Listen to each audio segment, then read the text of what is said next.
प्रदेश में नगर निकाय चुनावों का बिगुल बज चुका है। इसी पर बातचीत करने के लिए हमारे साथ मौजूद हैं कांग्रेस के वरिष्ठ विधायक अशोक अरोड़ा। सर, नगर निकाय चुनावों को लेकर मैनिफेस्टो कमेटी का गठन किया गया। उससे पहले आप राज्य चुनाव आयुक्त से भी मिले।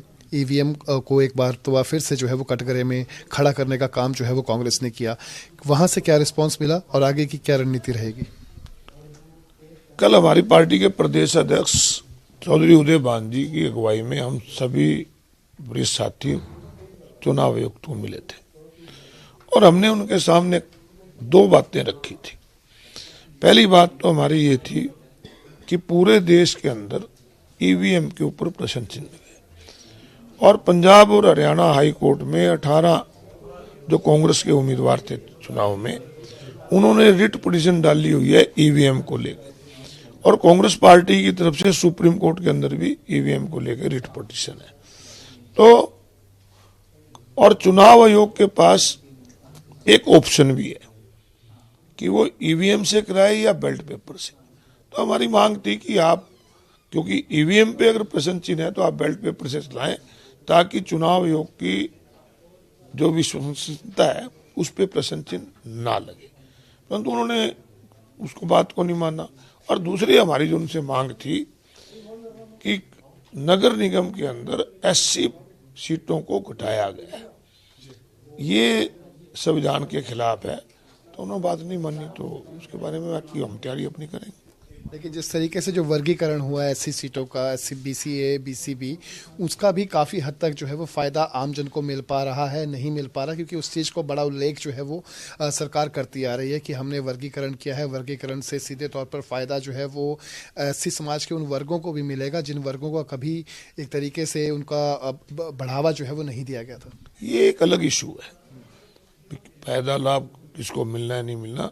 मेरा तो ये कहना था कि SC की पॉपुलेशन के हिसाब से जो संविधान में था उनको नहीं दिया जा रहा और स्थानीय निकाय के चुनाव में SC AB नहीं है। SC है तो कोई भी है वो वहां से लड़ सकता है। तो मेरा ये इशू था। इसके अलावा सर, मैनिफेस्टो कमेटी का गठन किया गया है। मैनिफेस्टो कमेटी के अंदर ऐसे कौन से प्रादेशिक मुद्दे होंगे, खासतौर पर छोटी सरकार के मुद्दे, जिन मुद्दों को आप गंभीरता के साथ लोगों के बीच में लेकर जाएंगे और चाहेंगे कि लोग आपके मैनिफेस्टो, जो अब सर कांग्रेस की तरफ से मैनिफेस्टो बनाया जाएगा, उस मैनिफेस्टो पर मुहर लगाने का काम करें? देखिए, बाकी तो ये काम जो कमेटी बनी हुई है वही करेगी, वही आपको बता सकते हैं। परंतु मेरा मानना है कि आज परिवार पहचान पत्र को लेकर लोगों को बहुत परेशानी झेलनी पड़ी। आज नगर परिषद से NDC लेनी हो उसकी परेशानी झेलनी पड़ती है, प्रॉपर्टी ID के लिए करना पड़ता है। तो लोग स्थानीय मुद्दों से बहुत तंग हैं और जगह जगह गंदगी के ढेर लगे हुए हैं। तो ये इशू बहुत जरूरी है, क्योंकि ये कोई राष्ट्रीय इशू पे नहीं या प्रदेश की नहीं होता, ये लोकल इशू है, उस पर हम चुनाव लड़े। बजट सत्र भी सर कुछ समय बाद जो है वो प्रदेश का आने वाला है।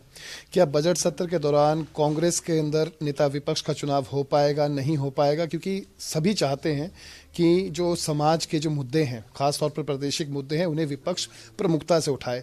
प्रमुखता से उठाने के लिए नेता विपक्ष का होना बहुत ज़रूरी है। तो कब तक नेता विपक्ष का जो है वो चुनाव हो पाएगा? और जिस तरीके से प्रदेशाध्यक्ष को लेकर भी बहुत सारी चर्चाएं जो है वो बनी हुई हैं, इन तमाम आंकलनों के बीच में क्या लगता है कि कब तक CLP और प्रदेशाध्यक्ष का चुनाव जो है वो हो पाएगा? ये पार्टी हाईकमान का काम है। तो मेरा मानना है कि जल्द होना चाहिए, क्योंकि इससे ये नहीं फर्क पड़ता कि आपके सेशन में नेता विपक्ष है या नहीं है, क्योंकि MLA ने अपने अधिकार से बोलना होता है। परंतु एक चर्चाएं जो लगातार रहती हैं उस पर विराम लगना चाहिए। बहुत बहुत शुक्रिया। तो ये थे हमारे साथ कांग्रेस के वरिष्ठ विधायक अशोक अरोड़ा, जिन्होंने बड़ी ही मुखरता के साथ हर सवाल का जवाब दिया। चंडीगढ़ से कैमरा पर्सन रिंकू मेहरा के साथ रवि चंदेल, सूर्य समाचार।